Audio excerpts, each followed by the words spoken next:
పోషకాహార చికిత్స. శామ్ మరియు మ్యామ్ పిల్లల నిర్వహణలో పోషకాహార చికిత్స చాలా ముఖ్యమైన భాగం. ఈ పిల్లలకు ఎక్కువ శక్తి మరియు మాంసకృత్తులు, విటమిన్లు, ఖనిజ లవణాలు ఉన్న రుచికరమైన ఆహారం కావలసిన పరిమాణంలో అందించాలి.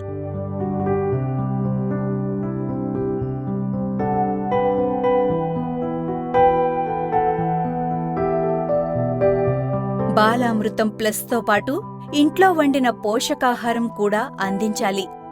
అంగన్వాడీ ద్వారా ప్రభుత్వం అందించే పోషకాహారం తీసుకోవాలి. శామ్ పిల్లలకు 4 సార్లు, మ్యామ్ పిల్లలకు 2 సార్లు ఈ బాలామృతం ప్లస్ తినిపించాలి. తద్వారా వారు కోల్పోయిన శరీర బరువును మళ్లీ పొందేలా చేయవచ్చు. ఇప్పటివరకు మనం ఏం నేర్చుకున్నామో మళ్ళొకసారి చూద్దామా? పోషకాహార చికిత్స. బాలామృతం ప్లస్తో పాటు ఇంట్లో వండిన పోషకాహారం కూడా అందించాలి.